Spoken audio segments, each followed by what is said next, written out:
नमस्कार, मी लक्ष्मण हजारे जनता न्यूज सेवनमध्ये आपले सहर्ष स्वागत करत आहे।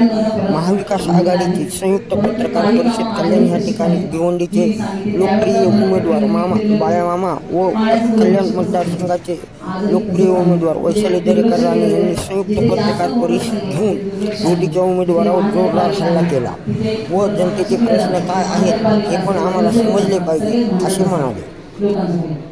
परंतु आज मला असं वाटतं की आज फिरत असताना खरं म्हटलं तर खासदार 10 वर्ष आहे, 3 वर्ष केंद्रीय मंत्री आहात।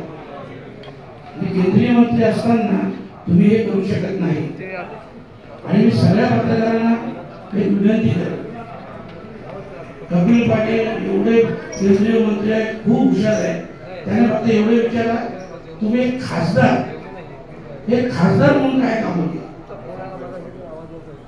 किती नॅशनल हायवे बनवले, किती प्रकल्प या लोकसभेत आणले, किती रेल्वेची कामं झाली याचा तुम्ही विचार मग तुमच्या लक्षात। आणि या सर्व गोष्टी आमच्या ब्लूप्रिंटमध्ये असणार आहेत, जे तुम्ही सांगाल विकासाचीच ब्लूप्रिंट असणार आहे आणि प्रामाणिकपणे 5 वर्ष त्याचा फॉलोअप घेऊन ते काम करणार। आघाडीच्या वार्ताहराला कंटाळून याला काय उत्तर देणार?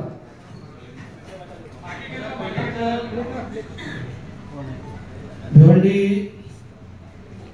पूर्वचे आमदार रईसजी शेख साहेब यांनी राजीनामा हा त्यांच्या पक्षाच्या अध्यक्षांकडे दिलेला आहे आणि राजीनाम्यात स्पष्ट त्यांचा उल्लेख आहे, आपणही पाहिला असेल की पक्षवाढीसाठी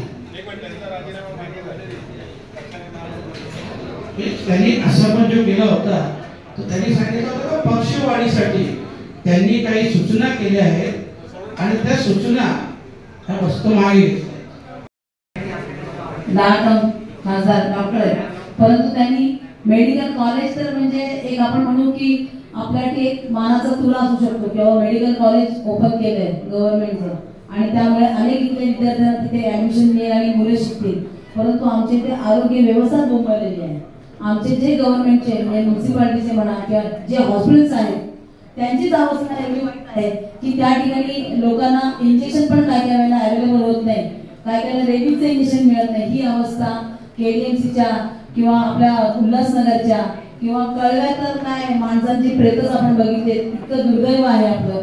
आणि डॉक्टर खासदार आहेत, त्यामुळे मला असं वाटतं की डॉक्टर असून उपयोग नाहीये, तर तुमचं विजन हे असायला लागतं आणि ते विजन महाविकास आघाडीकडे आहे आणि आम्ही ते करून दाखवू।